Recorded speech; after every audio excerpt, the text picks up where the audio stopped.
الحمدللہ الحمدللہ الذی ذی العزت والعلا والصلاة والسلام علی سید الانبیاء اما بعد اعوذ باللہ من الشیطان الرجیم بسم اللہ الرحمن الرحیم الصلاة والسلام علیک یا سیدی یا رحمتا للعالمین وعلی آلک واصحابک یا سیدی یا خاتم النبیین معین الملت والدین عطائے رسول ہند الولی غریب نواز حضرت خواجہ معین الدین چشتی رحمت اللہ تعالیٰ علیہ۔ خواجہ صاحب رحمت اللہ علیہ نے بڑی بھرپور زندگی گزاری۔ آپ کی کچھ تعلیمات عرض کرنا چاہ رہا ہوں۔ خواجہ صاحب رحمت اللہ علیہ نے بڑے سخت ریاضتیں کی، مجاہدے کیے، دن بھر تبلیغ دین کا فریضہ سر انجام دیتے۔ خواجہ صاحب رحمت اللہ تعالیٰ علیہ کے خلفاء فرماتے ہیں کہ خواجہ صاحب روزانہ اتنا لنگر پکواتے تھے، اتنا وسیع لنگر ہوتا تھا کہ جتنے مرضی لوگ شام تک آتے تھے لیکن وہ ختم نہیں ہوا کرتا تھا۔ لیکن اپنا حال یہ تھا کہ رات کی پکی ہوئی ایک روٹی لیتے تھے، اس کو پانی میں بھگو لیتے تھے، کچھ گھنٹے جب وہ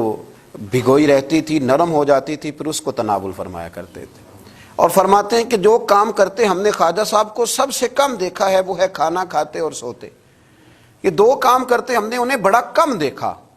اور زیادہ تر ان کا وقت عبادت میں، ریاضت میں، تلاوت میں گزرا کرتا تھا۔ 50 سال کا عرصہ انہوں نے اس طرح گزارا ہے کہ عشاء کے بعد تھوڑی دیر کے لیے، چند گھنٹوں کے لیے گھر تشریف لے جاتے تھے، پھر واپس لوٹتے تھے اور فجر تک مسجد میں عبادت کیا کرتے تھے۔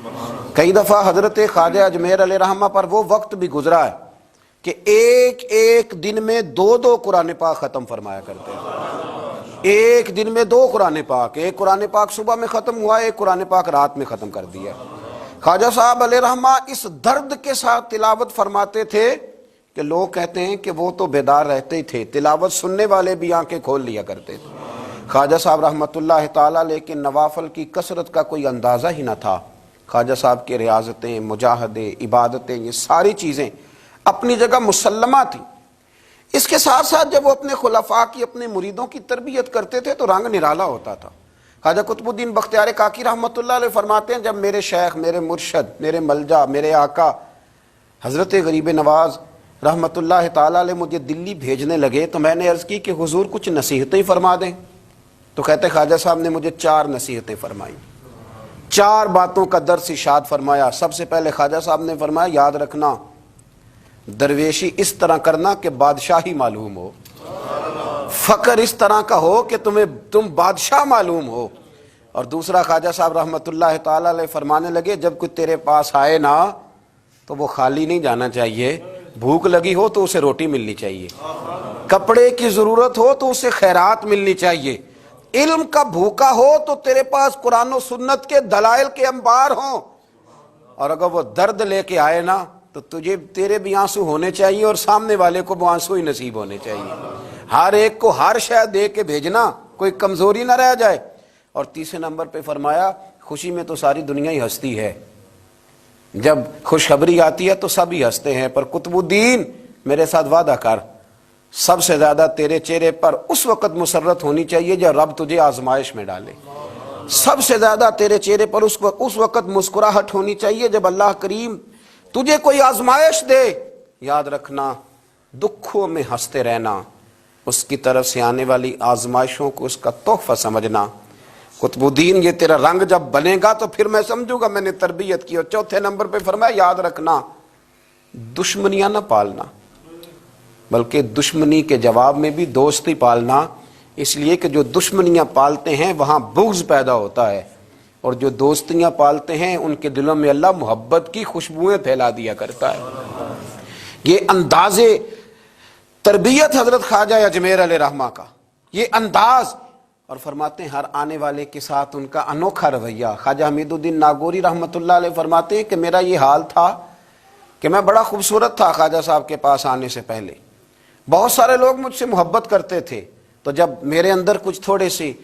حسن تھا، کچھ خوبصورتی تھی تو میں اس سے آگاہ بھی تھا، میں سمجھتا تھا۔ کہتے ہیں جب حضرت خواجہ کی خدمت میں آیا میں نے کہا حضور مرید کر لیں، تو کہتے ہیں کیا انداز تربیت تھا۔ فرمانے لگے جہاں پہلے ہی اتنے لوگ بستے ہوں وہاں معین الدین کیسے بسیرا کرے گا، اتنے لوگوں کی موجودگی میں کیسے آؤں گا میاں، پہلے اتنے بسائے ہوئے ہیں، سب کو نکال۔ تو حضرت خواجہ اجمیر علیہ رحمہ نے جب یہ کہا تو خواجہ حمید الدین ناگوری رحمۃ اللہ علیہ اٹھ کے قدموں میں بیٹھ گئے، کہنے لگے حضور سارا زمانہ میرے پیچھے بھاگتا ہے، پر اس طرف بھی تو غور فرمائے نا، میں اگر بھاگا ہوں تو معین الدین اجمیری کے پیچھے بھاگا ہوں، حضور مہربانی فرمائیں۔ خواجہ اجمیر نے بیعت فرمایا، جب اٹھ کے باہر نکلے نا تو ایک شخص کہنے لگا حضور یہ نوجوان ہے، میں اس کو جانتا ہوں، اس طرح کے نوجوان یوں ہی ہوتے ہیں۔ فرمایا تھا اچھا تو جانتا ہے نا، پر معین الدین کا بننے سے پہلے جانتا تھا،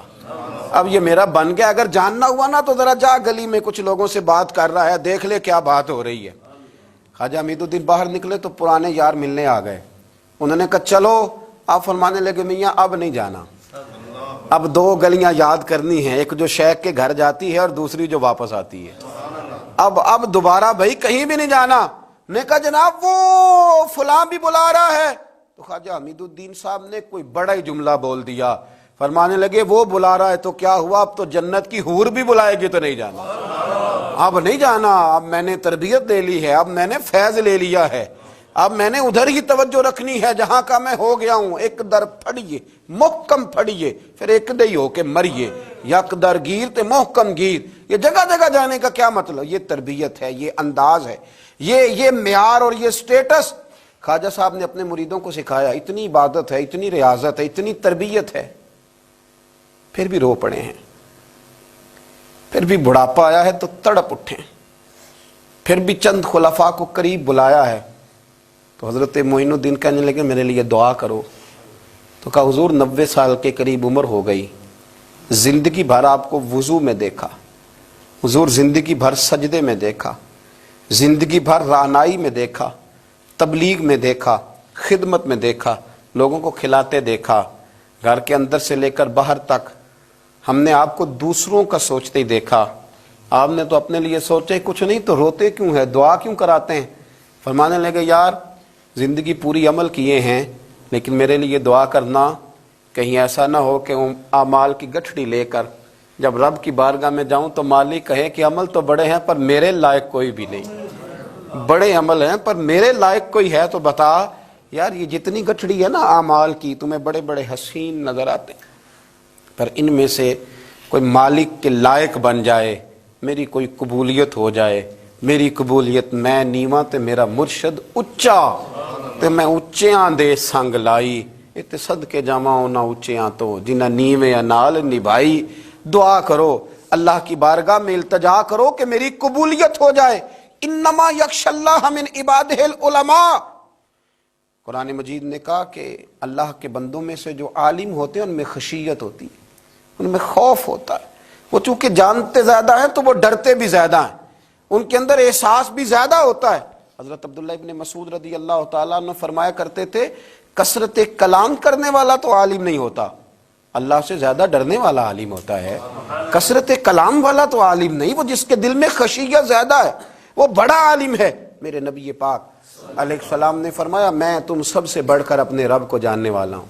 اور میں تم سب سے بڑھ کر اپنے رب سے ڈرنے والا ہوں، کیونکہ میں جانتا زیادہ ہوں تو میں اپنے رب سے ڈرتا بھی